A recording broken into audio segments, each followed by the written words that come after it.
Cập nhật diễn biến chiến sự Đông Âu, thủ đô Kiev của Ukraine tiếp tục hứng chịu cuộc tấn công mới. Ukraine tố 4 chiếc máy bay ném bom của Nga đã trút cơn mưa tên lửa vào Kiev. Giao tranh không ngừng leo thang, Liên Hợp Quốc bi quan về đàm phán giải quyết xung đột Nga-Ukraine. Trong khi đó, cựu tư lệnh Mỹ nói chiến thắng của Ukraine trước Nga là nỗi sợ hãi lớn nhất của NATO. Các diễn biến chính yếu khác, Mỹ kêu gọi WHO mời Đài Loan dự họp cuộc họp thường niên của Đại hội đồng Y tế Thế giới. Cựu Thủ tướng Anh Liz Truss sắp thăm đảo Đài Loan. Tổng thống Mỹ Joe Biden lạc quan về các cuộc thảo luận mức trần nợ của Quốc hội Mỹ. Bán đấu giá bộ trang sức Swalexus của công nương Diana. Tất cả sẽ có trong chương trình hôm nay.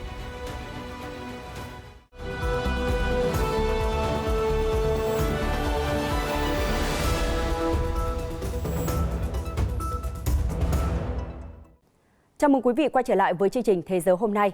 Thưa quý vị, trái ngược với khung cảnh náo nhiệt ở thủ đô Moscow của Nga, trong ngày chiến thắng chủ nghĩa phát xít mùng 9 tháng 5, thủ đô Kiev của Ukraine đã hứng chịu cuộc tấn công quy mô lớn.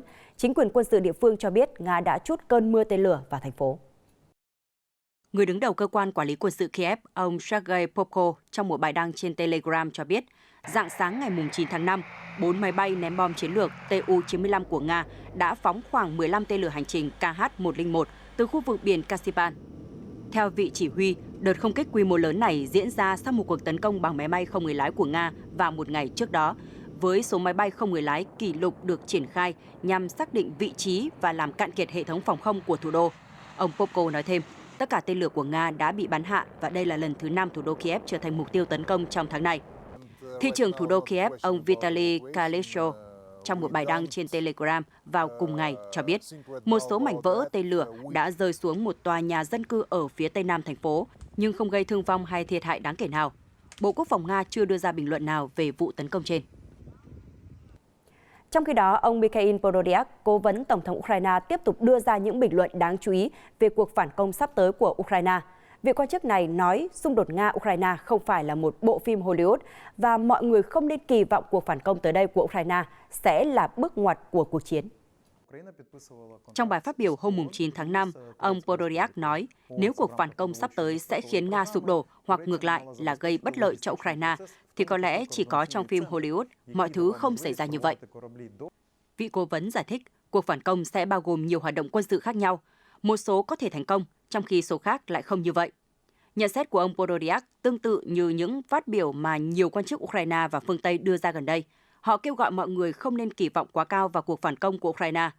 Gần đây, Ngoại trưởng Ukraine Dmytro Kuleba nói cuộc phản công sắp tới của nước này không phải là cột mốc quyết định toàn bộ cuộc xung đột. Trước những diễn biến ngày một leo thang hiện nay ở Ukraine, Tổng thư ký Liên Hợp Quốc ông Antonio Guterres cho biết tiến trình đàm phán giải quyết cuộc xung đột Đông Âu hiện nay là điều bất khả thi khi cả hai bên tham chiến là Nga và Ukraine đều tự tin rằng họ có thể giành chiến thắng và quyết không chấp nhận hòa giải. Trong cuộc phỏng vấn tờ El País Tây Ban Nha, ông Guterres nhấn mạnh các cuộc đàm phán hòa bình về xung đột Nga-Ukraine khó có thể thành hiện thực vào lúc này. Khi được hỏi về triển vọng của các sáng kiến hòa bình do Trung Quốc và Brazil đề xuất, người đứng đầu Liên Hợp Quốc cho biết cả hai bên trong cuộc xung đột ở Ukraine đang thể hiện sự quyết tâm trong việc tiếp tục các hành động thù địch và điều này làm giảm tính khả thi của các đề nghị hòa giải. Thời gian qua, mọi người đã nhắc đến về cuộc tấn công của Nga vào mùa đông và cuộc phản công của Ukraine vào mùa xuân. Rõ ràng các bên đang tích cực tham gia vào cuộc chiến. Ông Guterres nói, đồng thời cho biết ông vẫn hy vọng các cuộc đàm phán sẽ sớm được triển khai trong tương lai gần. Dự đoán không mấy tích cực đã được Tổng thư ký Liên Hợp Quốc đưa ra trong bối cảnh giao tranh ở Ukraine gia tăng rõ rệt. Cả Moscow và Kiev đều tăng cường các cuộc tấn công tầm xa vào đối phương trong những tuần gần đây.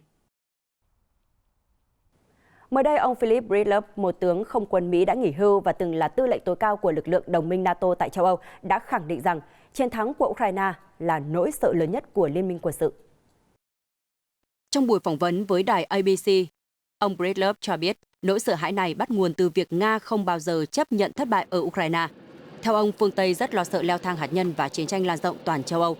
Vị cựu tư lệnh NATO tại châu Âu cho rằng luận điệu đe dọa của Tổng thống Nga Vladimir Putin có tác dụng đến đáng sợ. Ông Breedlove cho rằng Mỹ cũng đang phải chịu thua trong màn khẩu chiến này. Phát ngôn đe dọa của ông Putin đã khiến Kiev bị hạn chế viện trợ và điều này lại đảm bảo an ninh cho Nga. Ông Brylov cho biết, chúng tôi cung cấp đầy đủ vũ khí để Ukraine không bị đánh bại trên chiến trường. Nhưng tôi thấy rõ ràng Mỹ không cho Ukraine mọi thứ để giành chiến thắng hoàn toàn. Trước đó, Phó giáo sư khoa học chính trị Peter Harris của Đại học Colorado ở Mỹ đã đưa ra dự đoán với trang tin 1945 rằng Nga và NATO sẽ loại Ukraine khỏi cấu trúc an ninh của châu Âu. Các tin tức đáng chú ý khác về xung đột Nga-Ukraine. Trong chuyến công du đến Brazil hôm 9 tháng 5, Thủ tướng Hà Lan Mark Rutte đã bàn luận về tình hình cuộc chiến ở Ukraine với Tổng thống Lula da Silva.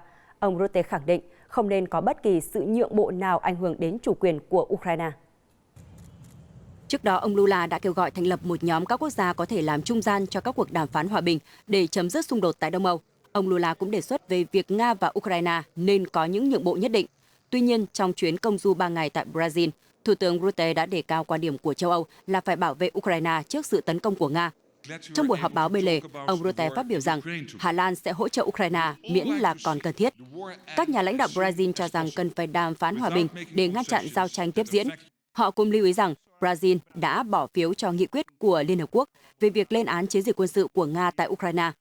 Tổng thống Lula cho biết, cố vấn đối ngoại của ông, Cesar Amorim, đã gặp ông Vladimir Putin tại Moscow hồi tháng 4, và người này cũng đã đến Ukraine hôm 9 tháng 5 để họp bàn với Tổng thống Ukraine Volodymyr Zelensky. Ông Lula nói, bây giờ là thời điểm để ngoại giao chứ không phải cho chiến tranh. Hiện Thủ tướng Hà Lan đang thăm Brazil cùng với một phái đoàn doanh nghiệp để đàm phán về thương mại, hợp tác trong nông nghiệp bền vững và chuyển đổi năng lượng. Ông Rutte đã ca ngợi những nỗ lực chống biến đổi khí hậu của Brazil. Thưa quý vị, các nhà báo Ukraine gồm Stislav Chenov, Evgeny Maloletka và Vasilisa Stepanenko mới đây đã giành được giải thưởng Pulitzer danh giá ở hạng mục phụng sự cộng đồng cho những nỗ lực tác nghiệp của họ tại thành phố Mariupol, đông nam Ukraine, trong lúc thành phố này bị lực lượng Nga bao vây vào năm ngoái. Các nhà báo Ukraine được vinh danh giải thưởng phụng sự cộng đồng cùng với đồng nghiệp Lori Hinan, tất cả đều làm việc cho hãng thông tấn AP của Mỹ. Mariupol, thành phố cảng bên biển Azov, đã nằm dưới sự kiểm soát của Nga kể từ tháng 5 năm ngoái, sau một cuộc vây hãm kéo dài 3 tháng, khiến phần lớn thành phố bị phá hủy.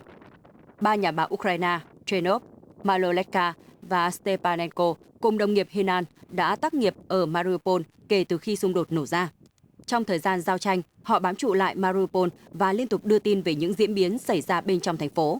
Giải báo chí phục vụ cộng đồng là một trong 14 hạng mục của giải thưởng Pulitzer danh giá dành cho các nhà báo. Cùng chuyển sang các sự kiện nóng khác trên thế giới. Trong bài phát biểu hôm 10 tháng 5, Ngoại trưởng Mỹ Antony Blinken cho biết Washington kêu gọi Tổ chức Y tế Thế giới WHO mời đảo Đài Loan dự cuộc họp thường niên sắp tới của Đại hội đồng Y tế Thế giới WHA tại Geneva với tư cách là quan sát viên. Nhà ngoại giao hàng đầu của Mỹ nêu rõ, việc mời Đài Loan tham gia với tư cách quan sát viên sẽ giúp WHO đẩy mạnh nỗ lực và dễ dàng thực hiện cam kết chăm sóc sức khỏe cho tất cả trong hợp tác y tế toàn cầu. Ông Blinken đồng thời cũng nhấn mạnh sự ủng hộ này của Mỹ phù hợp với chính sách một Trung Quốc.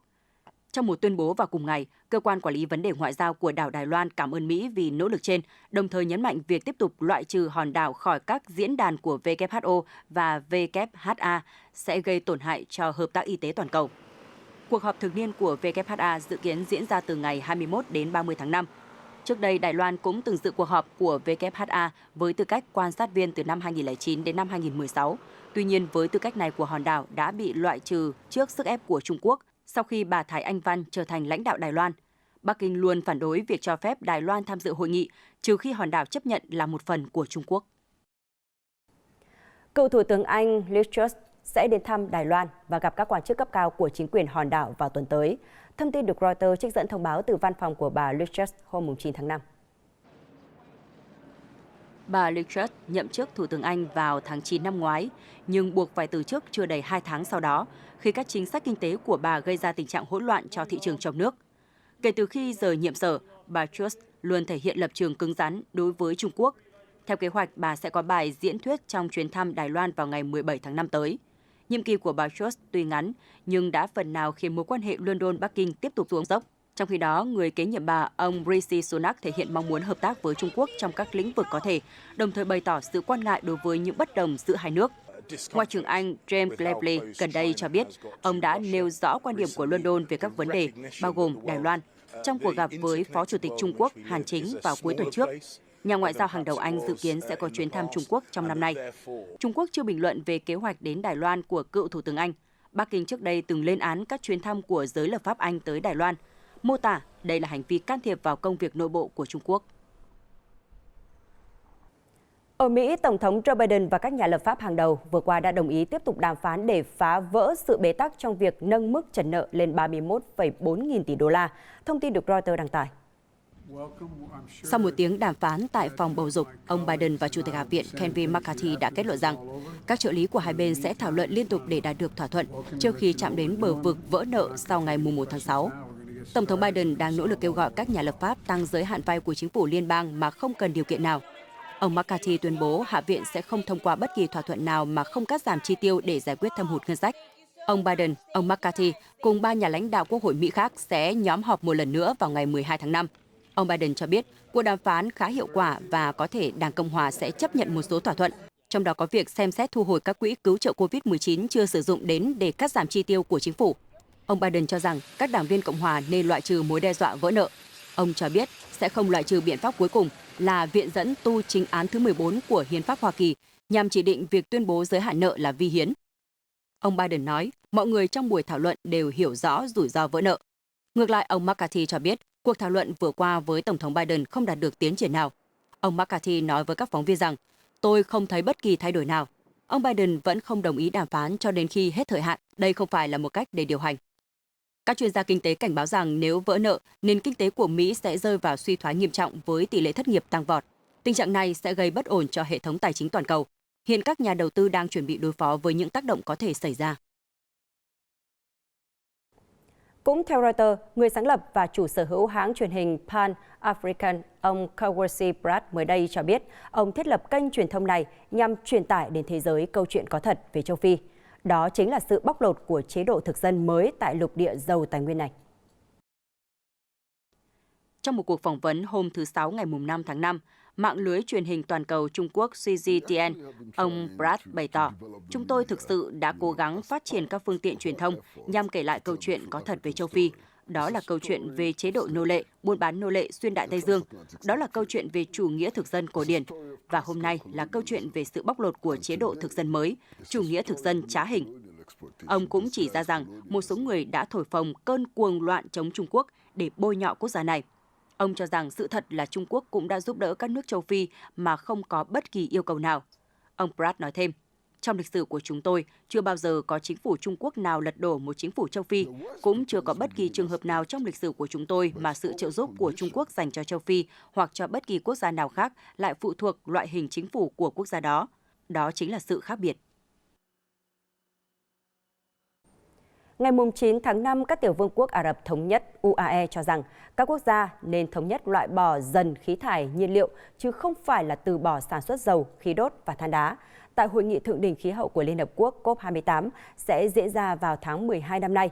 Bình luận này phản ánh sự chia rẽ sâu sắc giữa các quốc gia về cách chống lại biến đổi khí hậu trước thềm COP28. Một số nước phương Tây và các quốc đảo bị ảnh hưởng bởi biến đổi khí hậu đã thúc đẩy loại bỏ nhiên liệu hóa thạch, trong khi các quốc gia giàu tài nguyên lại muốn tiếp tục khai thác. Bộ trưởng Môi trường và Biến đổi khí hậu UAE, bà Mariam Amhari nói với Reuters rằng việc loại bỏ nhiên liệu hóa thạch sẽ gây tổn hại cho các quốc gia vốn phụ thuộc vào nguồn năng lượng này để kiếm tiền và không thể dễ dàng tìm ra các nguồn năng lượng tái tạo khác. Bà Amhari ủng hộ việc loại bỏ dần dần khí thải từ nhiên liệu hóa thạch thông qua sử dụng các công nghệ lưu trữ và đồng thời tăng cường năng lượng tái tạo. Theo nữ bộ trưởng, chiến lược này sẽ giúp các nước đối phó với biến đổi khí hậu khi họ tiếp tục sản xuất dầu, khí đốt và than đá. Bà Amhari nói, việc dùng năng lượng tái tạo đang phát triển với tốc độ cực kỳ nhanh, nhưng chúng ta còn lâu mới có thể loại bỏ hoàn toàn nhiên liệu hóa thạch và chỉ sử dụng năng lượng sạch. Chúng ta đang chuyển đổi năng lượng và quá trình này cần phải công bằng và thực tế vì không phải tất cả các quốc gia đều có đủ nguồn lực để thực hiện. Bà Amhari vừa tham gia hội nghị sứ mệnh đổi mới nông nghiệp AIM tại thủ đô Washington của Mỹ. UAE đã đồng tổ chức hội nghị AIM với Mỹ. Tại hội nghị COP27 năm ngoái ở Ai Cập, hơn 80 quốc gia gồm Liên minh châu Âu và các quốc đảo đã thống nhất tuyên bố kêu gọi giảm dần việc sử dụng nhiên liệu hóa thạch. Gần đây, các nước G7 cũng đã đồng ý đẩy nhanh việc loại bỏ tiêu thụ nhiên liệu hóa thạch.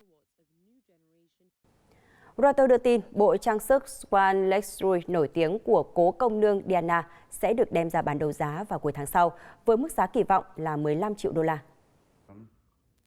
Phiên đấu giá trực tiếp do nhà Worsley tổ chức dự kiến diễn ra vào ngày 27 tháng 6 tại khách sạn Prior ở New York. Bộ trang sức do nhà hoàn kim hoàng gia Carat chế tác, gồm vòng cổ có 178 viên kim cương với tổng gần 50 carat, cùng với 5 viên ngọc trai đính bên dưới. Đi kèm là bông tai có kiểu dáng thiết kế tương tự với 36 viên kim cương và 2 viên ngọc trai. Công nương Diana đã đeo bộ trang sức này trong lần xuất hiện cuối cùng trước công chúng tại Royal Albert Hall ở London vào tháng 6 năm 1997, trước khi bà qua đời sau đó 2 tháng.